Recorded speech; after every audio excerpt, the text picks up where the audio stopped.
Hello everyone. Hi, what's going on everybody? Good evening, hello and welcome to the Evil Hour, the all things survival horror podcast, including our experiences, thoughts, and hot takes. We're your hosts, the dudes of dudes, horror enthusiasts, renegades of the underground, and this guy over here, his name is... And I'm Sean Graves, and in today's episode we are going to be discussing... It's a fun episode, it's a fun topic. It is the Smithsonian Museum of Music for both of us. So the idea is, if we both had a Smithsonian museum, right? Or like an exhibit, and each room was dedicated to an artist, album, band, or something to that effect, what would those bands be? What would those artists be? What would be like that Tis Peak album for that artist? And why would we showcase them? So though we're not going to be playing the music here on live stream, we will be doing it for the podcast audio as well as the video that will be uploaded on YouTube. So Dom, oh, by the way, also shout out to the moderators, always gotta do that, to Lightbright Indie, D-Dog Cat, of course, King J935, Sriracha Sauce, and any in-house upcoming news and events there, D-Dog?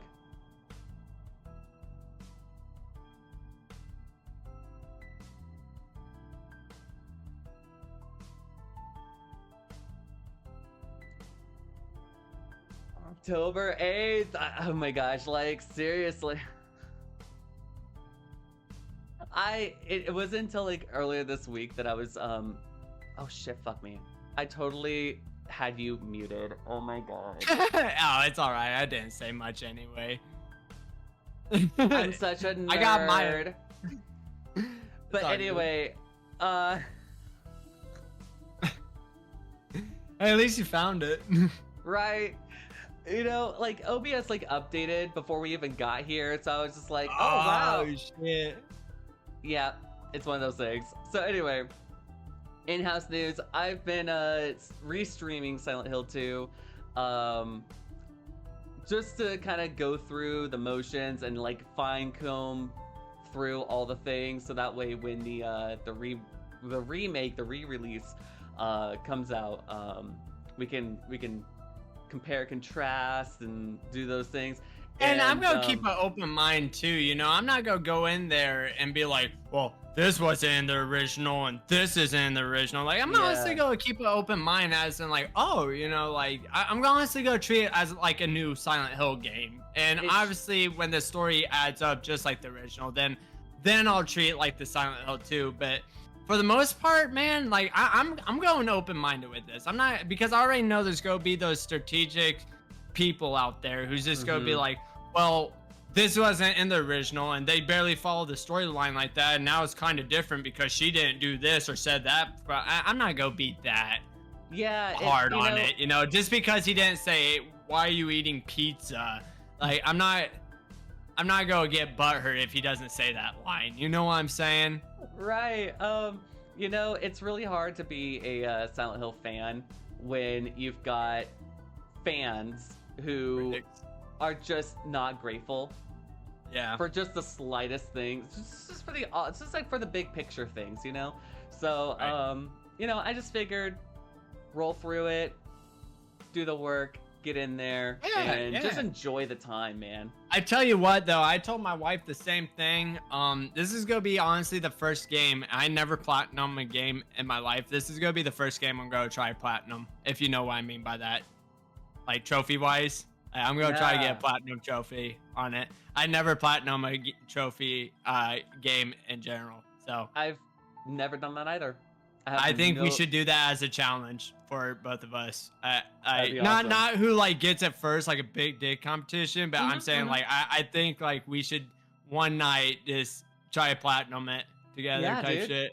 That'd be freaking awesome. I'd love to see what the parameters are for platinum. I heard, and if they keep it the same as original, before we get into our podcast, sorry, but if they keep it to the original trophies and the older one, You gotta look this stuff on YouTube, man, because I'm not even lying to you. They actually rank Silent Hill 2 Platinum Trophy number 7 of the hardest games ever to platinum. Yeah, so keep that in mind. So if they keep that true, this might be one. This is gonna be my first platinum, and 2, this might be the hardest. One of the hardest. Sorry, and the only it's one, up there probably. Yeah. They rank it number 7. Look it up, man. I'm telling you, it's crazy. Anyway, back to what we were talking about. All right, so the Smithsonian Museum of D-Dog Cat and his music library. D-Dog, what's your first album you would like to share with us today? And why is it important to you? Oh, brother.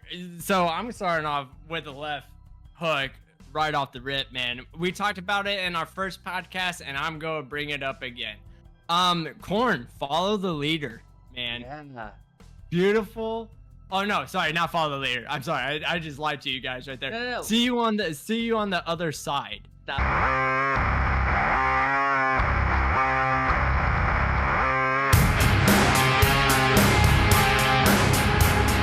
album. Yeah, no, we talked about Follow the Leader because that was the one that I know of from back in my middle school days that everyone was listening to. Yeah. Right. Which Follow the Leader and Issues are like, mwah, mwah, but no, but eat it all up, you know? See You on the Other Side is the album that I grew up on just because I am technically an early 2000s baby. And man, it's so special to me because it has all the classics on there. I mean, Coming Undone, that was Korn took new metal and fucking rocked it, man. So, no, it did. Them and to me, I always pick like the one band that like no one gives a care about. Edema definitely was a different flavor of new metal. I remember Limp Bizkit. Like don't get me wrong, like Fred Durst is an asshole, but Limp Bizkit is still you gotta respect them for the new metal era because they were definitely in it, Yeah. Oh yeah, for real. So what songs would if okay, so this is like what this is Tis Peak Korn, and what songs singled or like do you feel resonated with you on this album? Like, ooh, brother, that is honestly a great question. So obviously, like I said, Coming Undone. I mean, everybody can relate with that, and I shouldn't say relate, but more so of like it's just it hits hard. It's great. It's that one definitely touches the heart and soul. Yeah. Like not like it's either like I'm playing it in the car or on the bike, and it's one of those songs that just if it came out today, it would still hold its name. Yeah. So that one, obviously Twisted Transistor. Yep. You gotta love that. Yeah, no, I remember seeing them live at a it was You called saw them live? I saw them live. It was this whole festival. I always want to see them live. They held down a show, man. So I went to this festival back in like 2007 called Cat Fest, okay? Because 107 point something FM The Cat in Oklahoma City. They were the metal radio channel, right? Right. And so once a year they do this festival where they have like this lineup from like Seosin to Hell Yeah to Flyleaf and Evanescence and I'm trying to think of other bands that were there or other trailers that I saw around the area, the venue. But the headliner was Korn for that year. And, Korn walks in, everyone just got in there to the mosh pit, everything, dude. And of course, Twisted Transistor was one of the songs that just slapped. As soon as it was heard, it was just like, it was a whole other level. And not to like, rank on like, or, say that the other bands didn't hold down like their set. They had good sets. But like, even like, I know it's kind of weird. Like actually, last weekend, boyfriend and I were talking about Evanescence, because it was just like one of those rando, like, I asked him the same question essentially because he was curious what we're going to be chatting about. Oh, and yeah. I was just like, to be honest, like, they take too long. That band takes too long to come out with albums, as opposed to like other normal bands. It's like every 2 or 3 or 4 years. You know what I mean? Right. So like by the time, like, you know, we're talking like Amy Lee, The Open Door. She probably did like 1 or 2 songs off that album, and then it was like, okay, we saw Evanescence next, and we really we were really there for Korn though, man. Like, Korn showed up. The microphone was like that. That H.R. Drager. Yeah, like it had like that alien vibe to it. Like, it was nice. It was really cool, dude. Like, it was Korn's an awesome the show. badass band, dude. They never disappoint. I No, honestly never seriously. met anybody who's actually told me that they don't like Korn. You know what I'm saying? Because everybody at least has one song they like. They have that one song. No, there's that one song, and then on top of that, like, what was that one where there's like the music video with the bullet? Oh, bro, that's fucking Freak on a Leash. Freak on a Leash, yeah, man. Oh god, classic, like, yeah. Like, oh my god, like, yeah, dude. Like, they hit all the songs, man. They're a great show. I suggest if you ever find Korn on tour, go see them, man. Oh yeah.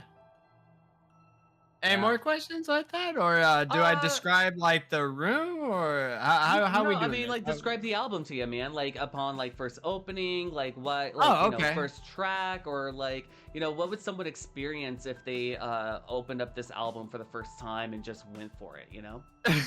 Well, come from the Korn perspective of people who know Korn and everything. You know, we know what we're getting ourselves into, but let me tell you what, and I hate to say it because I even asked my buddy this question, and I feel like I would get asked the same question. If I gave you the CD, if you did not know who Korn was, I'm like, listen to this when you get home.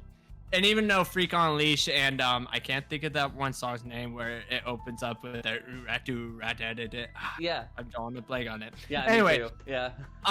So I feel like if you listen to this, you'd be like, what kind of fucking drugs are these guys on? Because I even asked my friend that too one time. You know, we were drinking and stuff, and I was like, what drugs do you think they did? And he looks at me, I shit you not, man, this stayed in my head forever. He goes, I don't think they ever did drugs. I looked it up, and they did. they did. And I was like, no, I knew. I fucking knew it. But definitely Mr.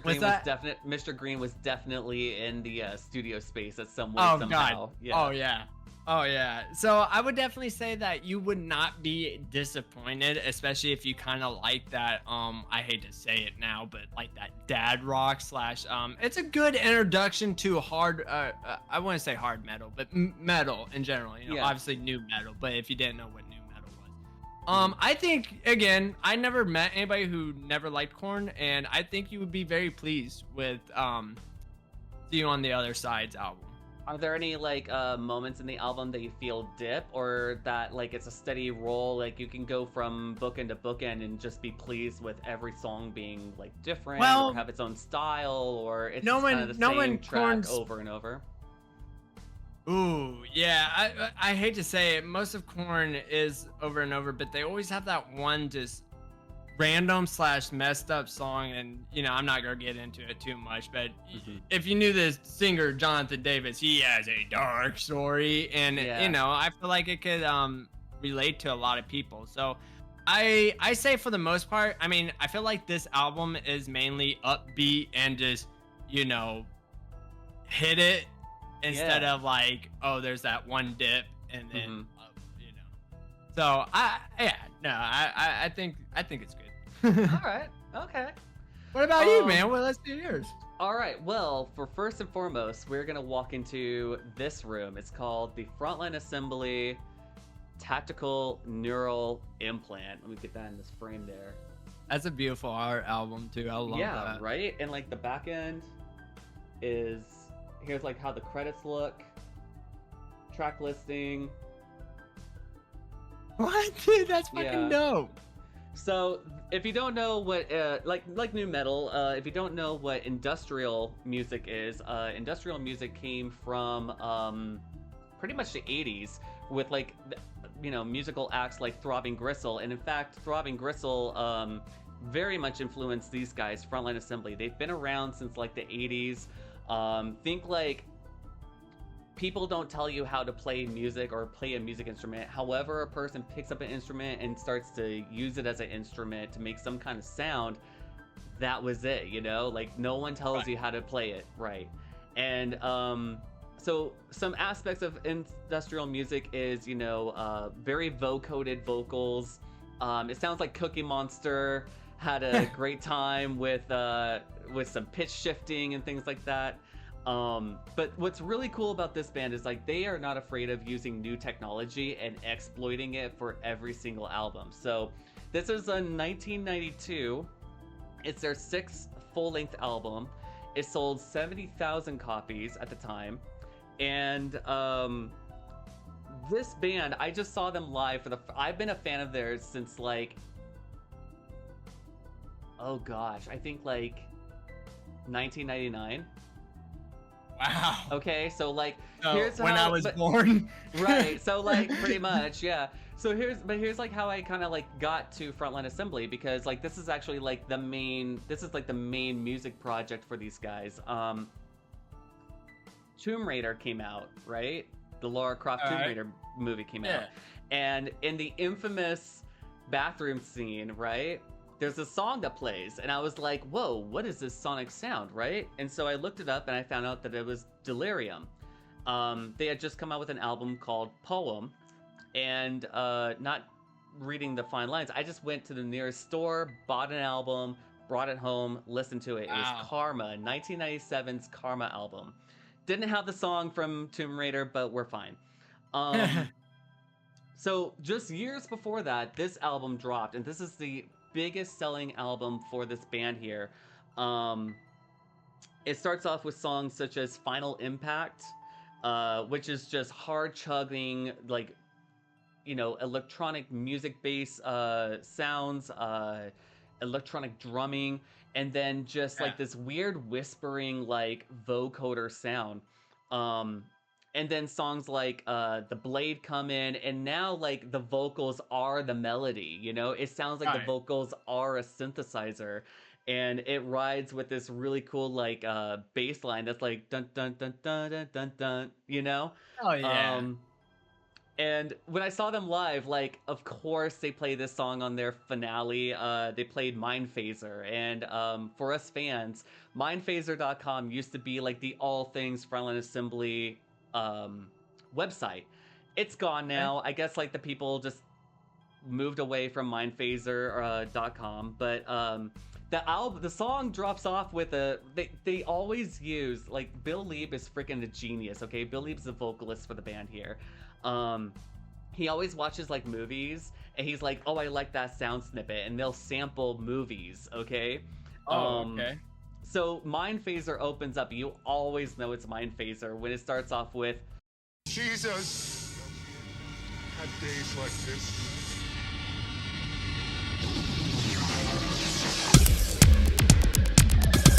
Jesus had days like this, and then it's just boom, like it's just this like man. Yeah. Real industrial shit. Right, yeah. Like, I mean, these guys just don't hold back. These guys were from I love I love it too, man. The album is split into 4/4, so it has 4 tracks on one side, 4 tracks on the other, and like the first 4 songs are just go, go, go. The next side of it has Biomechanic. They play that song live. The first time I actually heard a song from this album, it was Outcast, and I love that song. It still has like this beautiful synthesizer sound to it that I just when it hits right. Right. It has that good flow. Yeah. I hate when bands name a song. I'll take that one for example, like Outcast, and when you hear it, it literally feels like this song would be named like Outcast. And I love it. I'm saying I hate it as in like I fucking love it, because it's like you can just tell by the brilliancy of a musician when they just it's just like wow. Yeah, exactly. And then the last two tracks are Gun, which is a single from the album, along with Mind Phaser and The Blade. The Blade, I love the music video for it because there's a scene where Bill Lieb like kind of has like a remote control, and it goes like, it pans like this, and then it cuts, and it looks like he's holding a gun to the camera, what? and then it changes right back, and he turns off the music video essentially. Oh shit, that's cool. It's tis peak. And then we wrap up the rest of the album here with a song called Lifeline. It was produced by Bill Lieb and Reese Folber, engineered by Greg Reilly. Greg Reilly is like literally the third band member of this band because he's done all the engineering for this album, or for all these guys' albums. Yeah, and that's it. That is Frontline Assembly's Tactical Neural Implant. Tis Peak for industrial music, I think. And after this album, I think like the second phase of industrial music kicks off with like adding guitars, and then you kind of feel like after the Tactical Neural Implant to like the Millennium album, like it kind of snaps back to every album that they put out since then. They're still putting out albums to this day. Everyone always goes back to this album. Oh yeah. For this band, they're always like, oh well, Frontline Assembly, they did it again. They went right back to their Tactical Neural Implant roots, man. So asking you a question that you kind of asked me, giving this to an outsider who actually doesn't know Frontline Assembly and everything, how do you think they're gonna react to something like this? Oh man, this is not for grandma. I would definitely throttle back and not let grandma in on this. But industrial music is definitely a different flavor.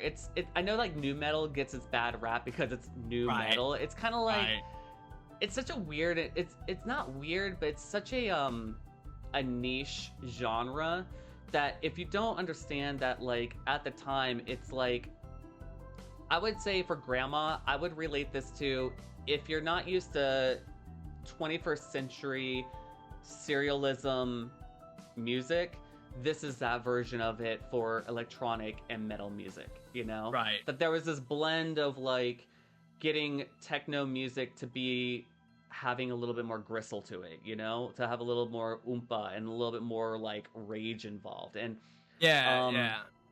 I think that if you're looking for something that you can pay attention to but also like rock out to, this is that genre of music, you know. And you've got other bands like Skinny Puppy, Ministry, VNV Nation, Mindless Self-Indulgence, I'm trying to think of other ones like Noise Unit, but that's also like a side project of theirs too. Now, do you think this is a good start for somebody who's new to start with industrial music with this band? Absolutely. Because like at work, I'll listen to music from my telephone, and I kind of noticed that like with like listening to music, like because I love industrial music, I think it's great. I think it's a different flavor again of people playing like heavy metal, you know. You can only listen to so much, and then it's like, okay, Cookie Monster, we get it, you're feeling feelings. Yeah. With industrial, like there's a little bit more finesse to it, I think. And so like listening between Ministry, Skinny Puppy, Frontline, Decree, and Mindless Self-Indulgence, there's a broad range that's there sonically. And I feel like Mindless Self-Indulgence is more commercially available for people to latch onto, and then dive into like probably Ministry and Decree being like the roughest of the Stones to really enjoy. But yeah, Frontline Assembly, and I would say, you know, it's a nice happy medium area to begin with. I would say if you're going to get into industrial music, start with Mindless Self-Indulgence. I know it's weird to say that, but like I would start there and then go to Frontline and Skinny Puppy and then get into Ministry and Decree. Definitely Decree. If you just want to hear someone just scream through feedback sound, then Decree is up your alley, man.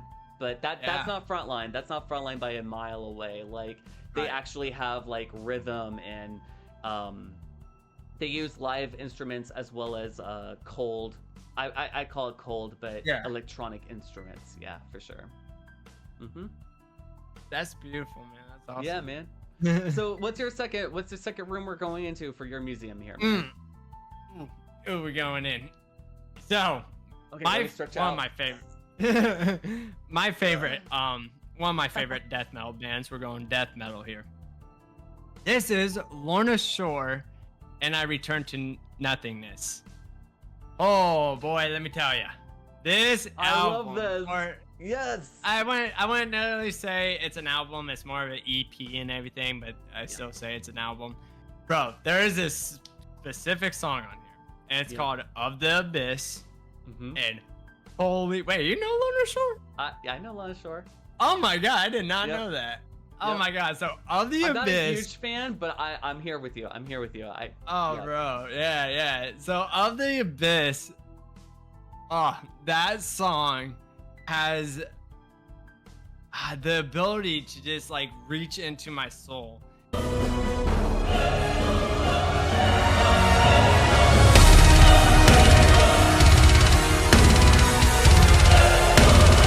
And the reason for that is not only this song has like the gothic part, you know, you have your choir and there, you know, da da da da, and man, but the metal in it, the metal, it just slams, and it's like wow. And then what I love is towards the ending of this song, where then you really hear the choir, because they started off with just the choir, and then like the drums and guitar and death metal comes. But then, like, they take the same choir thing, and they add like the drums and guitar with it, so it's just like da da da. I'm like, oh my god, like it builds up to like I know the song you're talking about because like, and I've heard it before. That's why I was like, you know, the thing is like that was like my first Lorna Shore song that I ever heard. That's perfect. On night shift, like we would listen to each other's music, and that was one of the songs. And to me, in my head, when I first heard it, I was like, "Oh, is this like symphonic metal?" Right. You know, like it has that kind of like, you know, thing. But then, like out of nowhere, you kind of get like this Abbott style of music that comes over it, and I'm just like, I love when art weaves different and then like like you said, like it weaves at first, and then it's like the other side's weaving with it, and then this kind of and Will Ramos, man, let me tell you, that guy, they needed him.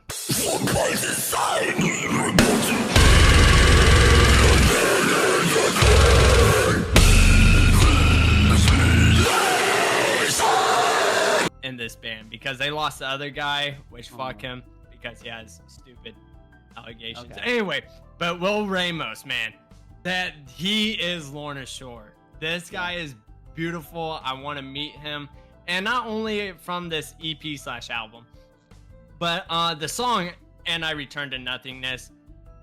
It makes you feel sad, like hearing how like the guitar plays and everything.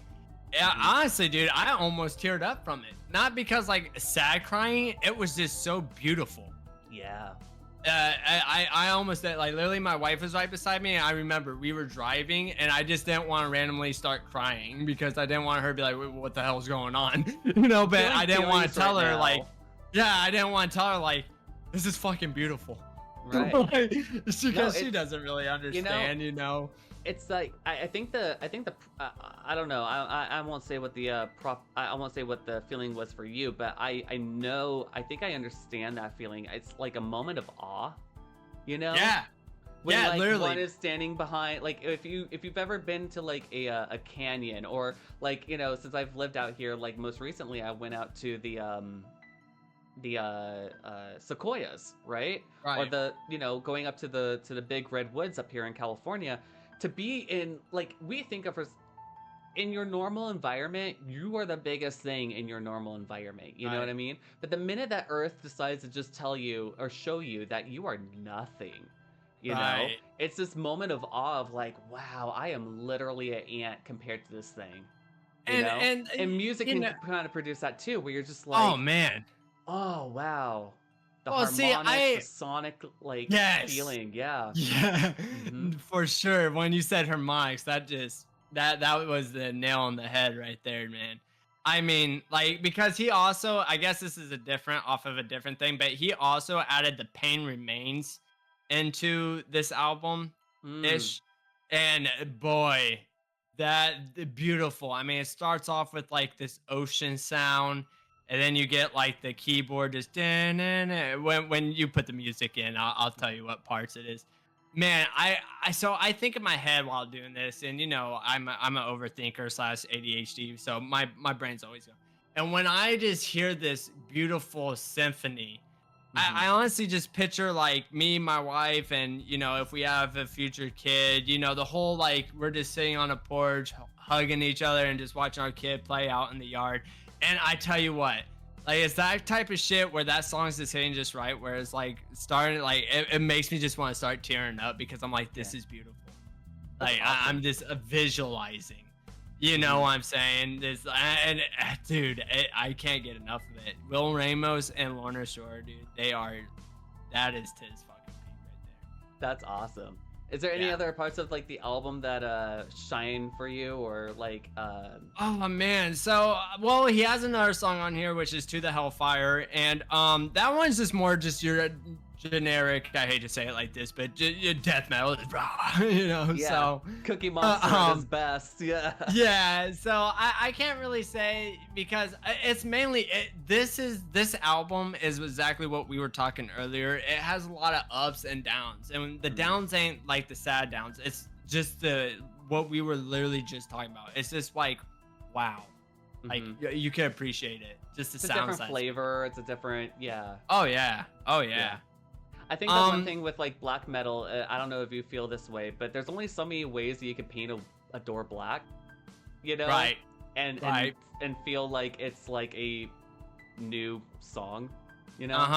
No, I totally get you because I gotta go searching for death metal all the time because it's like, like there's this days where I'm like, I want somebody to literally like beat the shit out of drums and just scream in my ears. And then there's other days where I'm like, I kind of want to have some vocals in there / like I still want the brutal, but like I don't need like I'm waking up. Here's my morning coffee. Yeah, like, yeah. Metal, and then like heading to work is like my more like fucking Korn like Yeah. Yeah, But, no, I feel that because frontline assembly to me is like my morning drive into work, like just get it out before. You right. know. Yeah. Yeah, on break, smoking that cigarette, just like, I'm joking. Right. You know that picture that they do, that meme where Yes. it's this. But Yes. so going back to our original questions though, Sure. with this one, would this be a good album to give somebody? Honestly, ooh, I would say yes in my opinion, but I noticed that death metal is a variety. And I hate when people mix up metals because there is a difference between black metal, there's a difference between death metal, brutal metal, thrash, all that shit.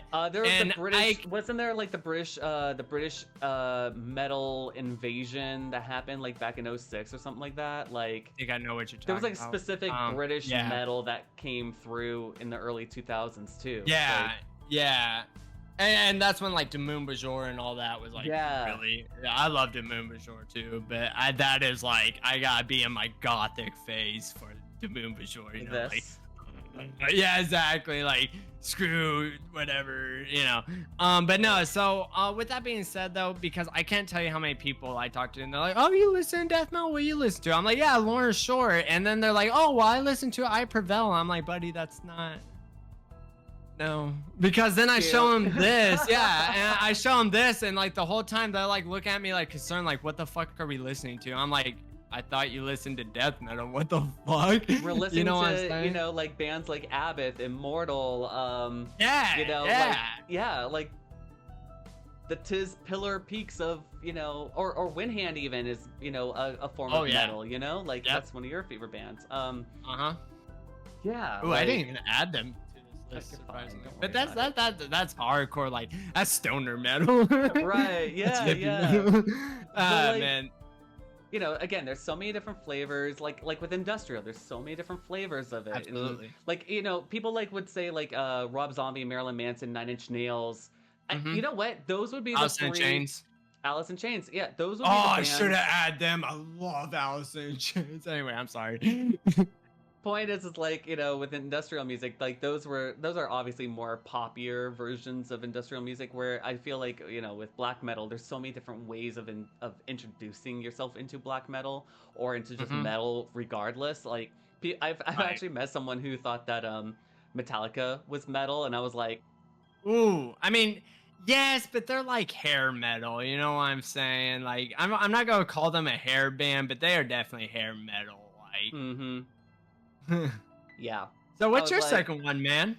okay, well, we're gonna change gears here. We're gonna go all the way back to 1913. Okay. Okay. Wait, 1913. 1913. We both were Buddy, not we thought are of at this. way We were both not thought of at this time. Not even a gleam in our dad's eyes. Oh, man. That's right. funny shit. I just now So- heard what you said. Sorry. I was late on my part. That's funny. All right, so there's a this whole piece of music. I'm sure everyone's heard this. If you're a fan of Disney, you've probably seen this movie before, and you know what scene I'm going to be talking about. But this is Igor Stravinsky's "The Rite of Spring." It was composed and first heard in 1913, and it is responsible for causing a riot on its opening day. For the Okay, I'm reasons. liking this. I'm Okay, liking so this. putting it in the screen here. So the performance of it. Now, here's the thing. This is his second opera, or not opera, second ballet. So this is actually a ballet. But the piece of music to it is just beautiful. It's sonic. This is metal for classical music, okay? I don't know how to explain this. And here's why. At the time, speaking of harmony and melodies and things like that, music was getting to such a place before this piece of music came to head that there was nothing new that nobody else had heard, you know?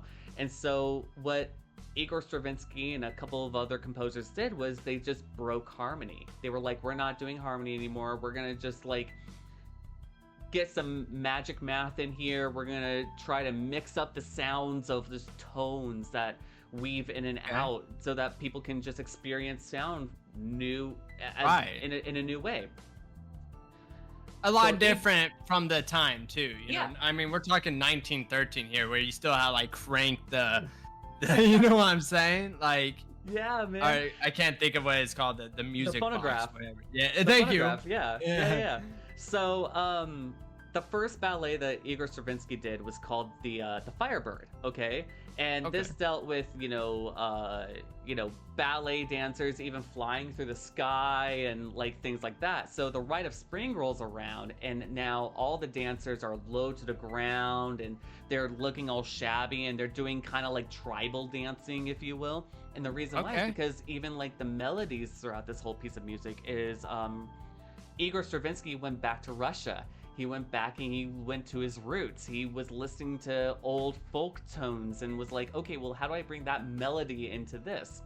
Right. So the Sacrifice of Spring, or the Rite of Spring, is a ballet about these tribe people who they have to sacrifice a person for spring to come. Because life is... I loved it. So, there's... Love when there's a story behind music, dude. This just tells you how genius musicians are. Right, exactly. And so the first half of it is called the Adoration of the Earth. And so this is like, you know, how the tribes people, like, they love Earth. They want to, like, you know, live off of Earth in the right way possible and things like that. And then part 2 hits, and the sacrifice is then, you know, chosen. And so at the very end of this piece here, like the name titles alone are like of all the songs, and the pieces of music, like classical music, I know gets like a bad rap because it's just like, ugh, when is the song gonna end? Right. The pieces here are super short. They're like maybe like a minute to 2 minutes worth of music, you know, per track. Okay. So we got Dance of the Young Girls, Ritual of Abduction, Spring Rounds, Ritual of the Rival Tribes, Procession of the Sages, The Sage, Dance of the Earth. And then other tracks such as Mystic Circles of the Young Girls. This sounds like some metal, like, song titles, you know? Ahead of its time. Way ahead of its time. Right? Glorification of the Chosen One. I love that. That sounds dope. Right? Evocation of the Ancestors. Ritual Action of the Ancestors.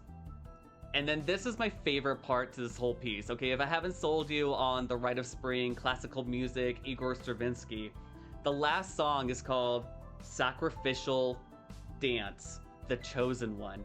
And what's brilliant about this whole piece of music here is that there's like all these dancers and they're dancing around in a circle in the middle of the stage, right? And then one gets like ripped out because death is trying to find the sacrifice, right? And then another one gets ripped out and they get moved off stage, and another one, and so on and so forth. And then finally all these tribe people are watching this one dancer dance for her life. And then finally she collapses to the stage, and all the tribes people at the very end rush in and they lift her up to the sky. And as they do that, the music swells and swells and swells, and the drumming just goes joo, joo. And then the music, if you know about music, everybody, when you look at a keyboard, right, every single key on your keyboard has a letter to it. So C, D, E, F, G, all the way up to A, and then it repeats again. The music at the end spells the word D-E-A-D.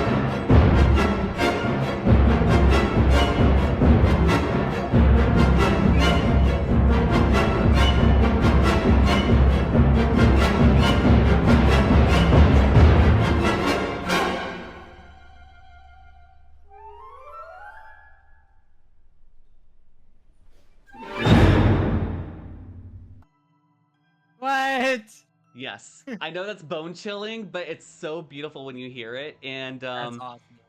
So, okay, here's the thing. This whole piece of music caused a riot when it was first heard, because now for all you children out there from Disney, remember the movie Fantasia?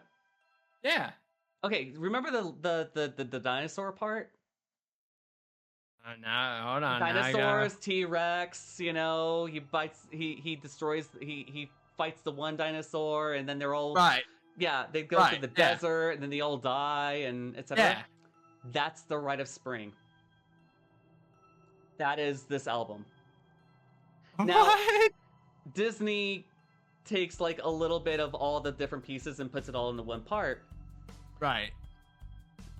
So if you want to go watch, you know, the Rite of Spring on Fantasia, you can do so, but listen to the whole piece of music. It's beautiful. Watch the ballet. It's beautiful. Yeah, the reason why this started off as a riot was because, one, people were used to these extravagant, beautiful ballets, but also the first note in the whole song goes to a bassoon. And the bassoon never normally gets a melody. It doesn't get anything sonically beautiful for a music instrument. It's more like a accompaniment kind of instrument, right? And so Igor Stravinsky, being the brilliant genius that he is, he gives the first melody, the first tone to an instrument that like nobody would normally do this with. And it's so high on the register of this music instrument that it sounds like a clarinet. It's straining to hit these notes. And this guy, this critic in the crowd, this is legend. Okay, so I wasn't there at 1913, but apparently this critic on opening day, he heard the first set of notes and he was like, what is that sound?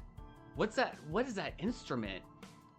And someone from the crowd goes, it's a bassoon. And he goes, if that's a bassoon, then I'm a buffoon. And he got up and left. And that caused everyone else to freaking rage out. And like Igor from the sidelines of the ballet, like in the theater, he had to pull the curtain.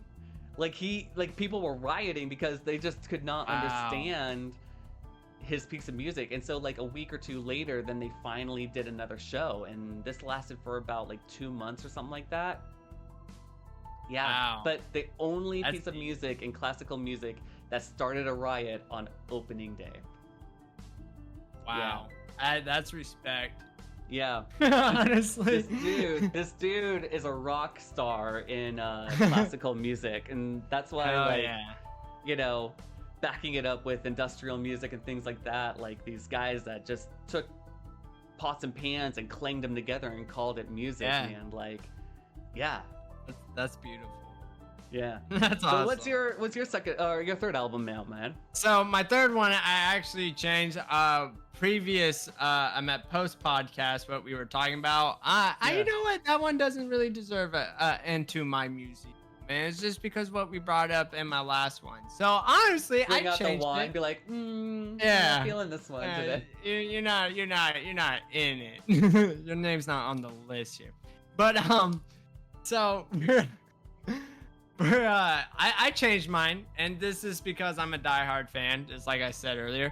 Either A, and this is gonna be kind of a two-piece, just because I love both of them, and they're literally the same. One, Allison in Chains Dirt. That album is fucking awesome. Love it. And then honestly, I'm going to focus more on Allison in Chains, but I have to just give it a shout out because this one would be like the side piece. Like people will look at my museum and be like, what's that doing here? But I respect it. But honestly, Nirvana, Nevermore, man. You gotta, or I said, never mind. I meant never mind. Yes, thank you. Yeah, no, I love Kurt. Kurt is, God, dude, you gotta love Kurt. You gotta love Kurt Cobain. It's not just Nirvana, but I mean all the bands that came out of the grunge era that broke hair metal and like just the I hate to say this, but like the flamboyance that metal got to. And then they were just like, no, we're going like, again, rubber band. It's a rubber band. Like we want like metal came from just this like earthy, dark, dirty, gristly sound, and then it got to this like kind of beautiful, melodic, you know. Right. No. At one point, like you're looking at a metal band, and you're like, are these chicks or dudes? I can't tell the difference, you know. No, I agree. And so yeah, we're going 92 here, and the Dirt, man. Let me tell you what, Lane, before he passed away, man. That dude had one hell of a voice, dude. Yeah. And you gotta love this song. I'm at this whole album, man. You got Them Bones. I mean, classic. You know, God, dude. Wood is a great one. Fun fact. Run. That is one song that you can run to. So when I run my miles, every time I hear.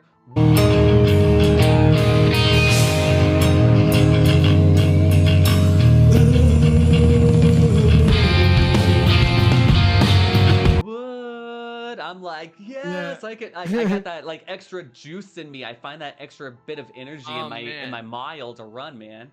And that's what I love about this album. I'll get to that here in a second, because thank you for mentioning that, because yes. But no, fun thing about this album too, Rooster. You gotta love Rooster. This played at my wedding, bro.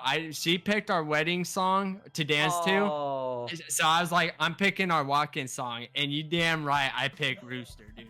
It's just like, yeah, here comes a rooster. Yeah. It's like, oh, fuck yeah, dude. Oh my God.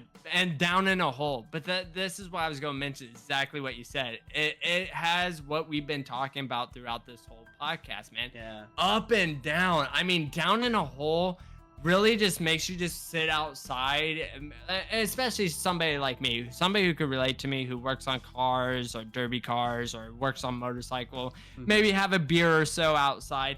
Man, when Down in a Hole is playing and you just look back at and you just finish something up in the garage, and I mean, it has that voice on it, you know, I'm down in a hole. It's like, oh, fuck yeah, dude. I need this right now. Yeah. So, dude, yeah, they're fucking, it has that great hit because like you said, when you're running and everything, like some of these songs, like Them Bones, oh fuck yeah, dude. That's like it just goes and goes, and you can just pace yourself to it, you know what I mean? Like, yeah. Right. The same thing with Wood. I mean, at the end there, he's like,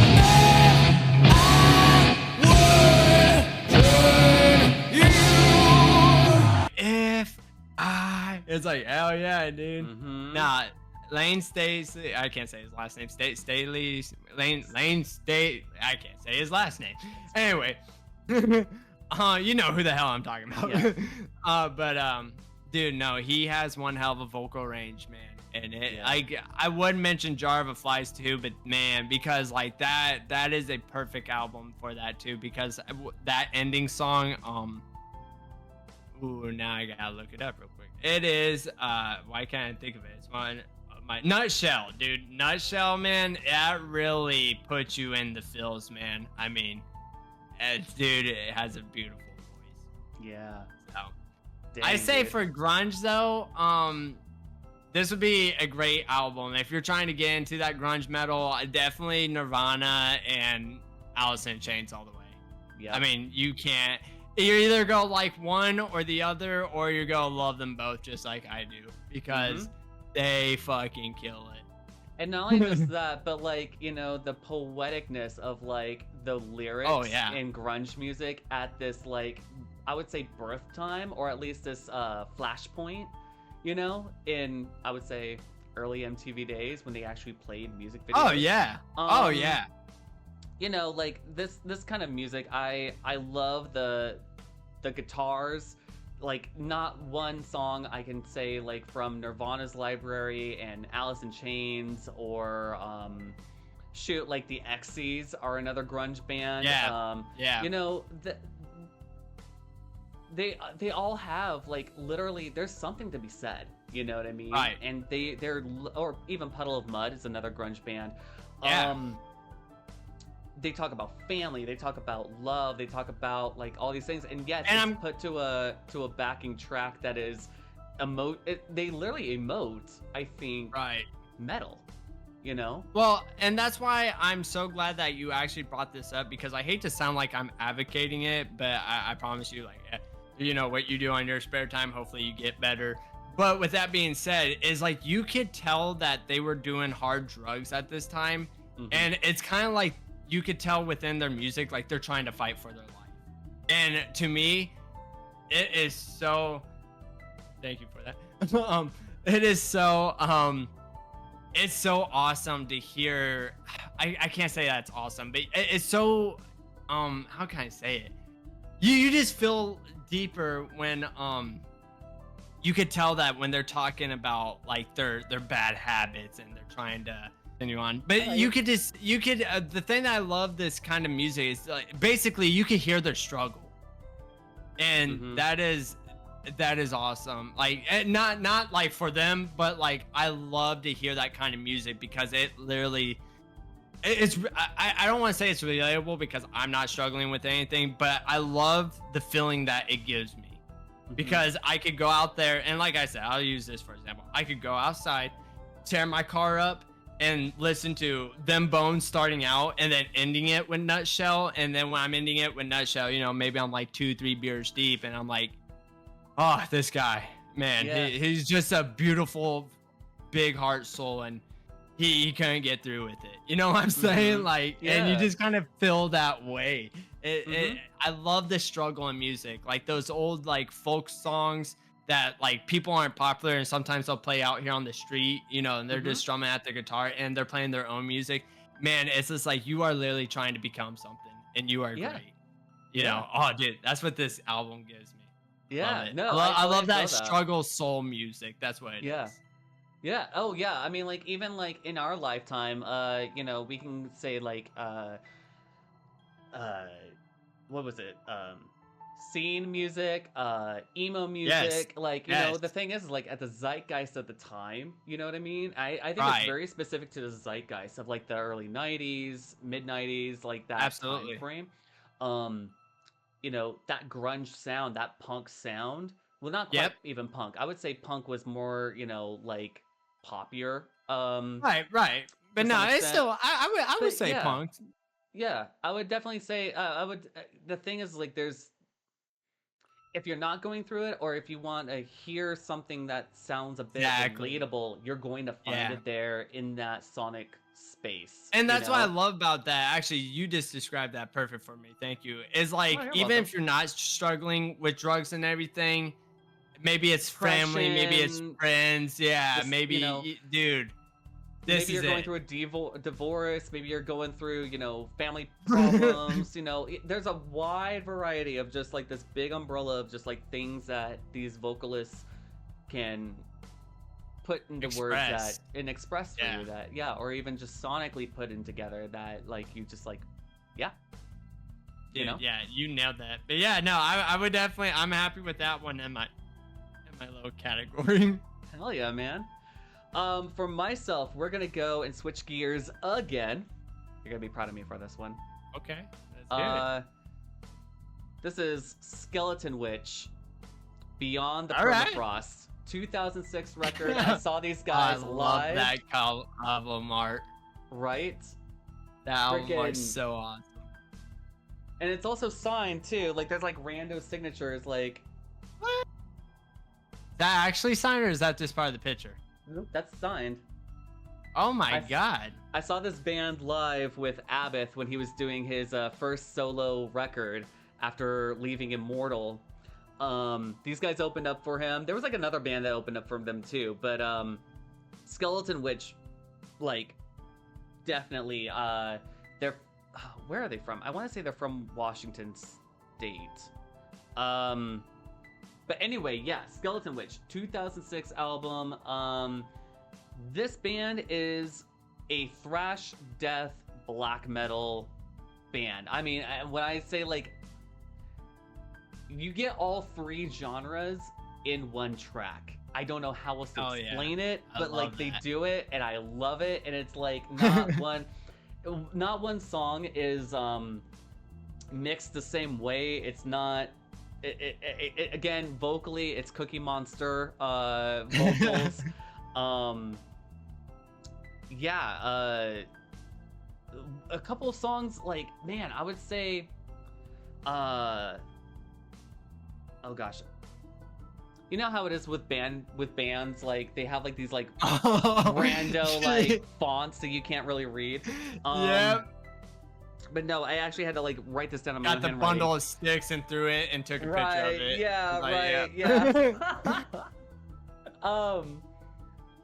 Actually, their live set, there was no mask, there was no face paint, there was no war face on, there was none of that. They were just these dudes just going at it.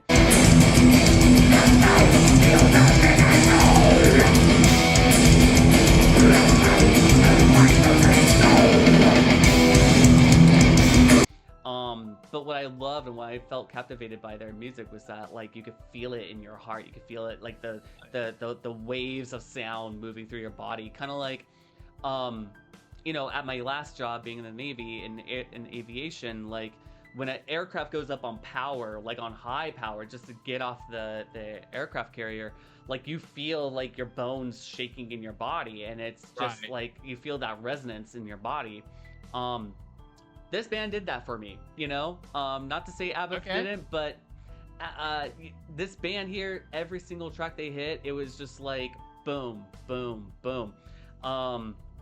So soul thrashing black sorcery is one of the songs that to me I can just listen on loop over and over and over again and just be thoroughly entertained, because again, it thrash black death metal. I mean, there's no other way of putting those three genres together, but like subgenres to a main genre of just metal. And these guys do it effortlessly. They do it just amazingly. 12 tracks, 36 minutes. They don't do the notorious 6, 8, 10, 12, 30 minutes later just to get to something called a climax for black metal. Yeah, these guys, they're short, sweet, to the point. Their lyrics are just like, pretty much, I hate to say it, but it's like a Mad Lib of black metal shit, like, Bones, Witch, Poison, Ice, Cold, like, it's some to that effect, but like, just put like if Cookie Monster could write an album, could sing an album, I would say Skeletonwitch is the band to go listen to. And they're still around. The vocal lineup has changed out. That's as far as I know of, as far as a band to this day. Oh, by the way, Frontline Assembly is still around. Igor Stravinsky died a long time ago. Skeletonwitch is still around, and they're still pumping out albums. And they actually just released an album not too long ago. And I took a listen to that one just on the off chance I might like it more than I like this one. But I still stand by my first pick here with Beyond Permafrost. Every single song slaps. Like, there's not one drop on this whole album. It's go, go, go. So hell yeah. Yeah. It didn't chart. It didn't do anything miraculously. It's just band opener. Hey, I hate to album, say it. Things like that. That's what most of these black metal bands are. Death metal. They never chart, and it sucks because I'd rather listen to this than Katy Perry, but whatever. That's fine. She could be top 100 Billboard for the 50th time. That's cool. Yep. I would love to see. Speaking of Katy Perry, I would love to see a show like, what is she? Is she on X Factor or is she on American Idol? Which one is it? I think it's X Factor. Okay, well, even if we both got that wrong, point is, I would love if they got like Abbott in his face paint and his metal garb with like the spikes and everything, just like sitting right next to like Howie Mandel, going like this. That was brutal. For sure. With, like the long black hair and everything, like just like, yeah, man, I'm gonna hit this X button. Like, I would love that. Was that everything for that? By the way? That's everything for Skeletonwitch, man. For my last one, let me tell you, and this one's gonna hit deep, brother. Okay. I love it too. This is Suicide Silence, No Time to Bleed album. My God, Mitch Lucker, may you rest in peace. And I had a chance to meet you. I wish I would have took it, but my mom destroyed that for me. I believe I talked about that in the podcast. Sorry, parents, get this one on you. Yeah, I still bring it up to this day with her. Anyway, with that being said, No Time to Bleed is the most amazing this album, dude. Oh my God, Mitch Lucker's vocal range is so ahead of its time. May I remind you, this album came out in 2009, and his high to low ratio, because you gotta remember, at the time of death metal back in the early 2000s, you were either straight low or you were always high, or you were like, yeah, and but dude, he goes from high pitch to low, and my God. And the one I would like to talk about specifically that just makes me amazed, and the song I always put on repeat, actually there's two of them on this list, is Genocide. That is my bike riding music. This one,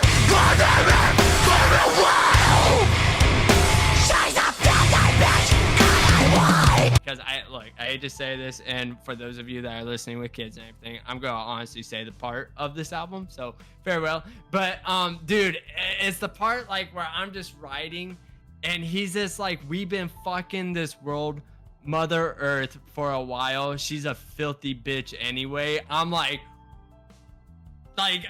because it's kind of like what you said in your other albums, like, or what we were talking about earlier, when you just feel like, you know, when you see what the world offers to give us, and you're just like sitting there, wow. This song, when he says that lyric, I literally, again, I'm a visualizer, so I literally, like, when he says those lyrics, I'm like thinking like, you know, the pollution in the ocean and people just throwing their trash and there's oil in it, and I'm like, man, this world is filthy. And the fact that, you know, like, one thing that, like, this is like a little thought, like an acorn that planted in my head once, like back in like 2000 and shoot, I think like 8 or something like that. People learn how to mass like kill with bombs and, you know, machinery and guns before we learn how to get along with each other. Oh my god, you know, right. Like, oh my god. Oh my god. I love that music, like this kind of music focuses in on things like subject matters like that, you know what I mean? And it's just like, and that's a brilliant side of it, because like I said like earlier, man, like you just see how beautiful the world is, and then here comes Mitch Lucker slamming you with that shit. Was like, no, like the world is disgusting. And it's like, oh my god. Well, maybe the world is beautiful, but it's humans in the world that is disgusting. That makes it disgusting. You know? Absolutely, man. That's some hippie shit right there. We have that choice there. That's why I love lyrics, man. Like, they make you could take like one lyric out and just like gnaw on it and chew on it for a minute and just be like, yeah, man, like, that's some deep stuff. One other song, actually, I'm gonna talk about the songs in here. Sure. Obviously. But the other one is Lifted. Wow, this is when like you could have the potential of showing what the hell you got in this band. It shows it, man.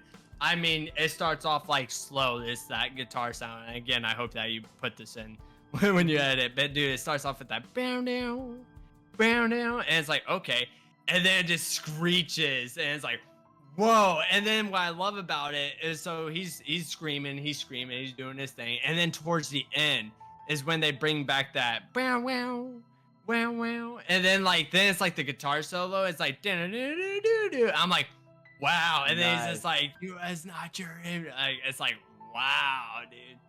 And then finally from this album, I mean, there's different ones on here. Disengaged is a beautiful one, but Wake Up, and this is where it's going to relate again with the whole Alice in Chains thing, because the thing that I love about this song Wake Up is, from what I'm getting from it, obviously, from the music video, is it's about a girl ODing, and he's like basically the ghost, and he's shaking her. He's like, wake up, and he's like, this is not a hallucination. And it's the part where, like, in the middle of the song again, and again, if you want to add this, you can. Sure. But it's the middle of the song where, like, you really feel the intensity of, like, this girl's ODing. And, I mean, he's, like, shaking her in the music video and, like, screaming at her. Obviously, because he's death metal. Make it more because she's ODing. And it's the part where you just feel the intenseness, because it's when he screams, like, come on, you got to wake the fuck up. And then, like, then the solo comes, and it's like, oh, my God. Like, it makes you, like,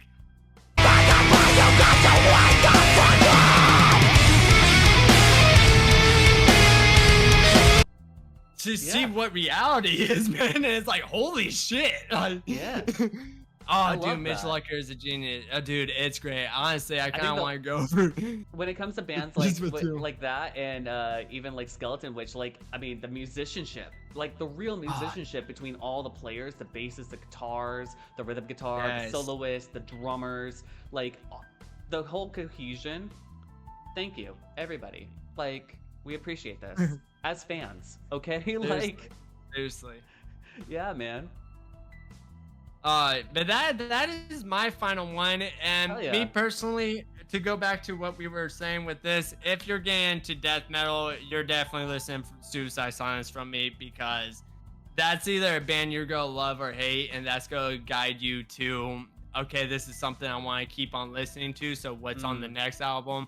And I like to throw in, you know, the Black Crown album as well, classic. You know, you got YOLO on there, but man, No Time to Bleed, man, that was my actually fun fact. I don't know if I actually ever told you this, Sean, but Suicide Silence, No Time to Bleed album, when that came out, was my first introduction to death metal. Nice. And they were also my first, so when I heard like this whole album, that's when I was like, I need more of this. I need more brutal. And when he came out with the Black Crown album, man, did he deliver. And that's when I was like, there has to be more out there. So then I was just like, okay, what's these other bands? Because I want that double bass. I want the, you know, you got to wake the fuck up. Like, it's like, dude. Oh, that's man. Awesome. Yep. Have you ever seen, speaking of black metal, or like just metal, and have you ever seen the movie Deathgasm? I have not.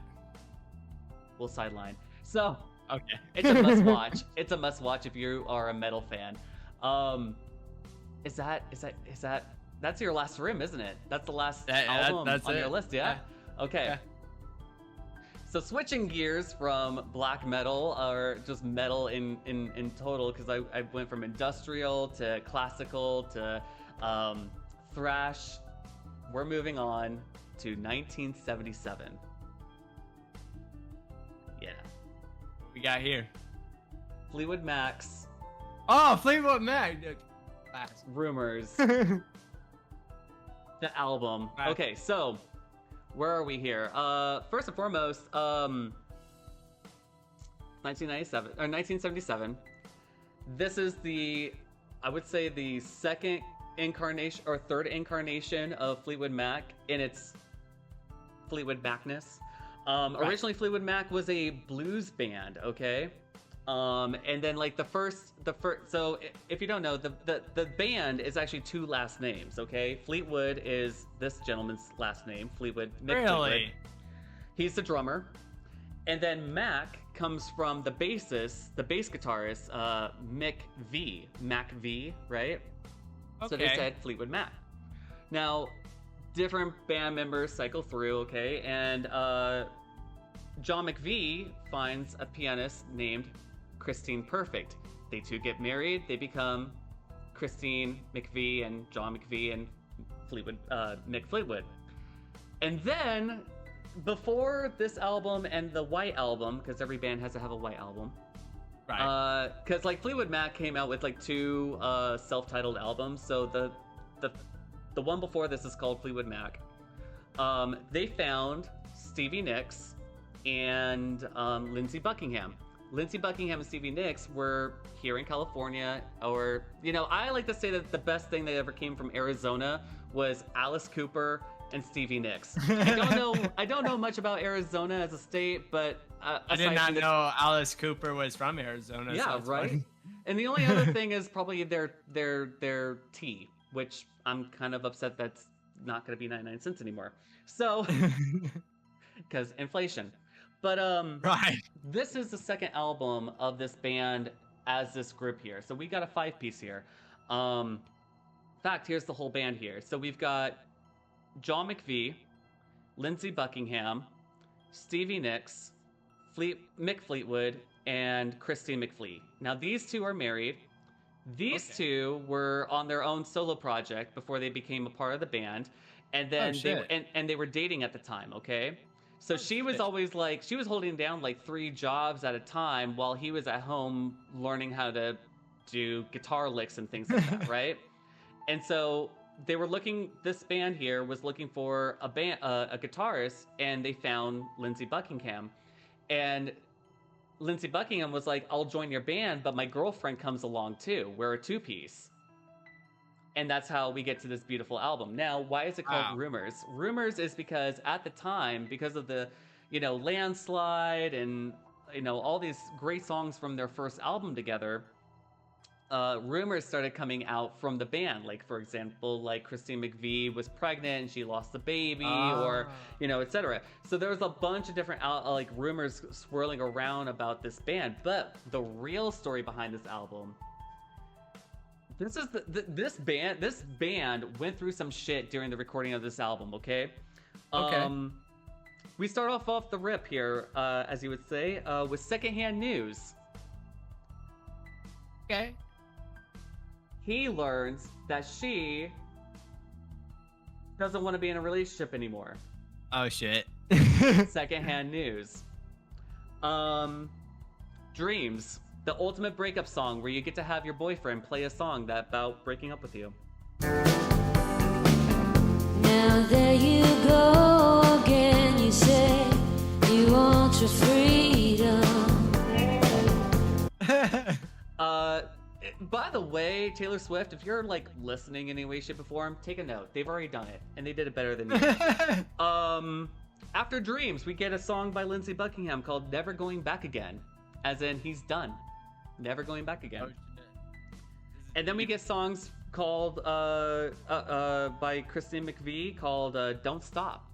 Don't stop thinking about tomorrow. Yep. Okay, so then after that, we got songs like Go Your Own Way. As in, like, you can literally go piss yourself and go your own way. And then we get a song for the closing of the first side called Songbird, and I love this song. The way that it was written, Christine McVie, she plays the piano, and she also sings. And, oh, by the way, just to put it out there, so these two are breaking up. These two are divorcing at the time. Oh shit. Yeah, right? And then he's just chilling, doing his own thing. But there's a lyric in here. Hold on, let me see if I can pull out the lyric sheet here.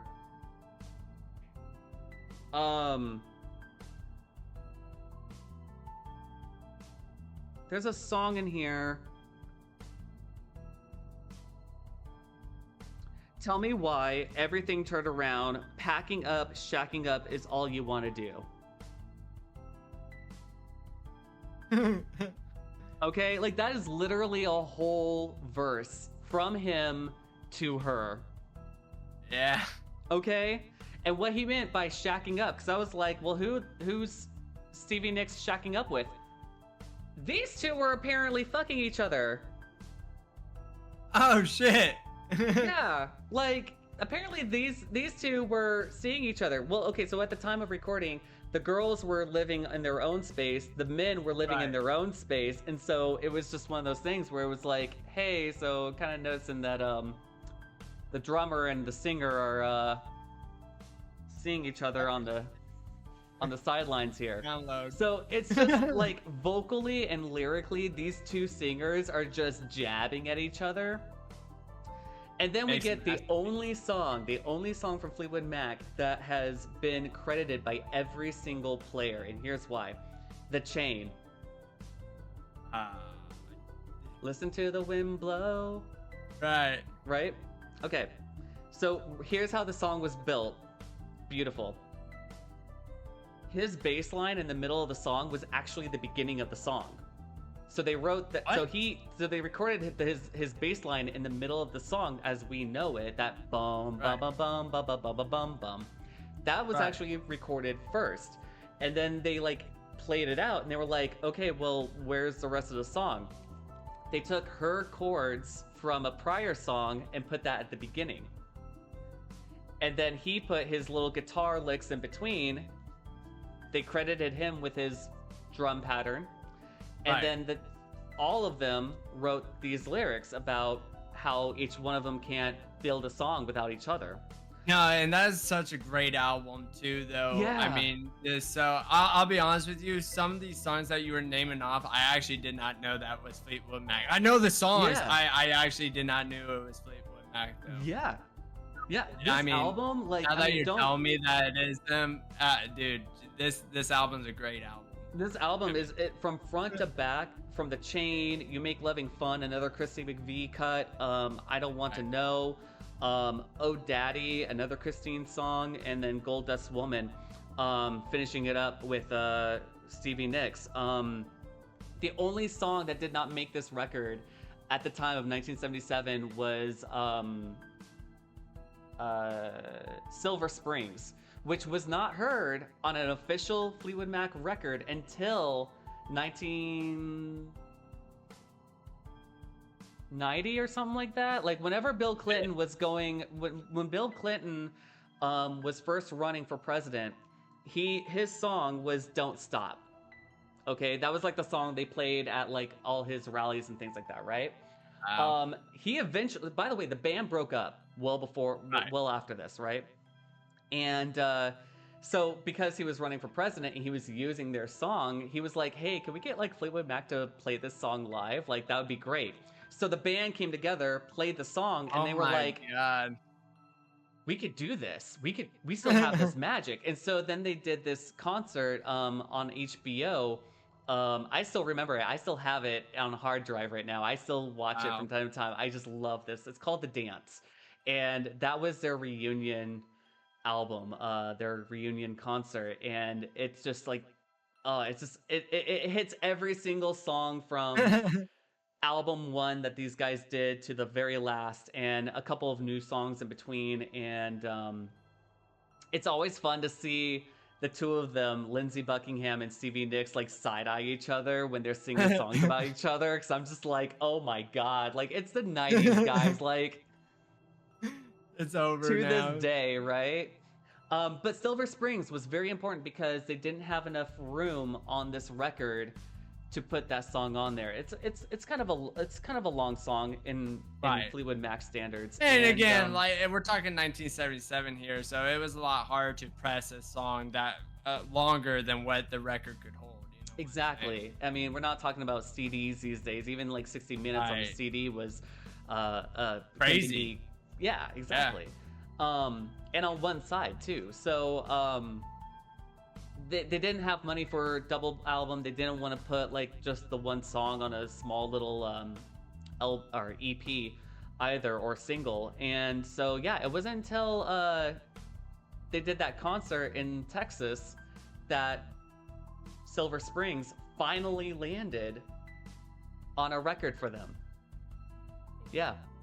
And they always play that song now. Like that's just, it's like weirdly enough, like it's singled, you know what I mean? Like that song singled from it was written Always in those ones. 1977 and made its Right. like rebirth later on, and like 20 years later, you know, like it's crazy. But Fleetwood Mac, it's always on rotation in my house. It came out with 6 singles in 1977. It reached #1 in 2022. It reached #1. Wow. It has been 21 times platinum. That means 21 million copies were sold in the US and 40 million worldwide. Those are numbers to this day. Like, yeah. Wow. If you remember the TikTok guy with like the cranberry juice, and he was like, you know, I don't know if you remember that, but that was like a whole thing that happened, and he was listening to Dreams from this album. Yeah, I think Wow. that's what helped out with the 2022 resurgence Right. of Fleetwood Mac there, man. It's like how So, yeah. now I'm seeing like TikTok blowing up Deftones, and now everybody's using it. And I'm like, really? Yeah. You know, honestly, Like- like, if we could get, like, I don't know, like, Portishead, someone needs to find trip hop and just be like, oh, shit, yeah, trip hop, man. So, yeah, that's it. Those are my albums, man. Oh, that was beautiful. Honestly, I like your, I'm gonna say this. I like the consistency of your music museum, man. Like, Oh yeah. yeah. Yeah. And it has like different variables of like different sonic feels. I don't have And I hate explain to say it. What I was gonna mention is like I just that's just what I do, man. Like that's just how I listen to stuff all the time. Like I said, like normally I'm out riding or in my garage, and that's what my playlist consists of. It's just like, oh, here's some of this, and here's some Alice in Chains, and here's back to this, and it's just like Yeah. you know, and that's what I love about my my kind of thing, because it's like, don't get me wrong, there's a little bit of rap and all that other stuff. in Sure. there, but for the main part, it's like, yeah, no, it goes from like grunge metal to new metal to death metal back to new metal. You know what I'm saying? Yeah. That's just how it works. So, no, yours is amazing too, though. I love how you go from like now to hell, even the 1913s, which honestly that one blew my mind. All the way back to like I didn't know that you were a fan of Fleetwood Mac. I mean, again, who isn't? Fleetwood Mac is classic. But Yeah. with that being said, I love the variation that you have of yours. I mean, it's cool how you go from classical to 1977, you know what I'm saying, to the 90s. I mean, I love it. I think the through line of like my set is that like they're outsiders, and there's like, yeah, I think it's just outsider. Not necessarily. Like, Fleetwood Mac is probably the poppiest album that I have here in this whole collection. It's pop rock, if one would like to consider it that. But like, Right. honestly, like between industrial, classical, and death metal, and then yacht rock or dad rock or whatever you want to call it.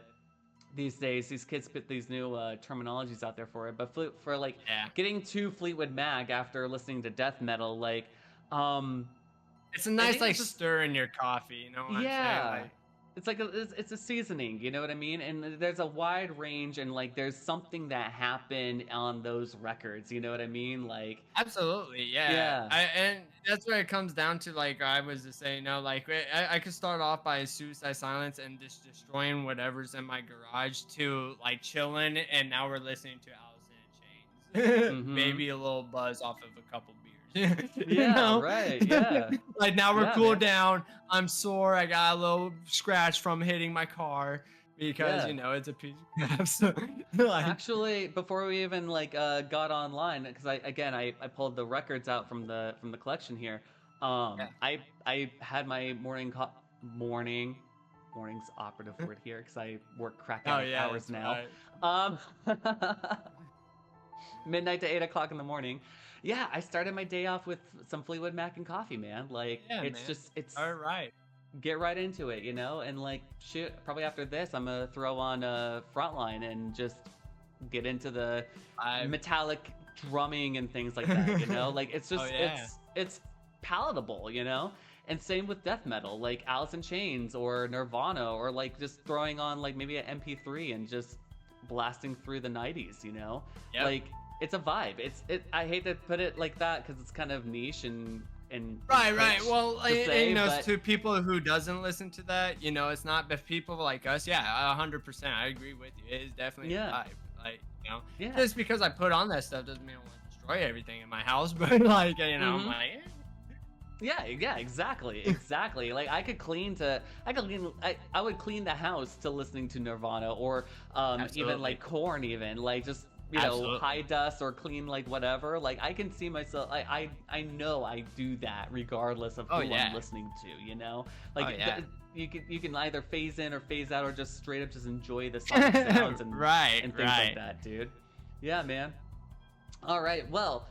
To our audience here, if you have a top 4, top 5, if you have your own personal museum or like, a set of music that you would listen to on rotation, we would love to hear what your multiple albums are, the reasons why they impact you, or like just like the love behind the sounds. We'd love to hear from you because, it'd be freaking awesome to just communicate and have that connection there. Dom, anything else you want to add to? No, that's pretty much it. Thank you for doing another podcast here and being a moderator as always. Coming in clutch earlier. Yes, absolutely, man. Like I was like, oh, hey, cool, and I was like, we got a terrorist. Yeah, that's what. Literally what happened to me too. I was like, okay, and then I looked over and I instantly seen you lock in. But no, thank you for your experience and everything, man. It's like every single day it's like a new day, like we've known each other, and that's what I love about these podcasts is just like how we could connect each other with this podcast saying through music. It's like, man, like, well, it feels like I know who that is of you now, Yeah. And to me, like, I don't know if you've ever thought about this, but like before language was ever even a thing, like for us, common English, right? Right. Music was probably the first language that humans ever learned, and that could be like banging on rocks or twigs or like some type of effect, or like the rustling of leaves to make a kind of a shake sound, like this is universal language. It's like stuff that like speaks to the human soul, and I hate to get that kind of philosophical about it, but like it does actually, I think, like show Soul a music. little bit. Yeah, like seriously, that's Yeah. why soul's called soul music, you know. literally, yeah. You know, it's awesome. It's cool to like share that kind of like commonality or like the differences and explore those and show those aspects of like what interests people, because what you and I both enjoy may be completely different from other people, and that's the beauty behind it, is like the vast colors and sonics and harmonics of like what music can do. Because I know for a fact myself, like when I play my live music, it is not meant for everybody. Right, and that's why I love what you brought up, and that's why I hope the people who are listening to this podcast and everything do share the type of music they want, because I am the type of person, even though I listen to death metal and all that stuff, if you put something down listening to our podcast, I want to hear it. I want to listen to it. I want to know what you guys are connected to and maybe could relate to with us, you know? So, no, please share your thoughts and your albums and everything, because I would love to see what kind of person you are through your music, you know? Yeah, absolutely. I think it shows that little bit like that's inside that can resonate with someone, you know? Right, all right, absolutely. Well, thanks to the moderators as always from the top of the show, like Rite Indie, King J935, yourself, D-Dog, Sriracha Sauce. Thank you, everybody. Don't forget to like, subscribe, ring the bell notification on YouTube if you're watching on there, and to follow D-Dog Cat and myself, you know, check our YouTube, check our Twitch page out as well. Let's see. Yeah, I guess the next time we'll try to do the same thing we do every night, surviving. My name is Sean, this guy over here, his name. Wishing you the best until next time. See you around, everybody.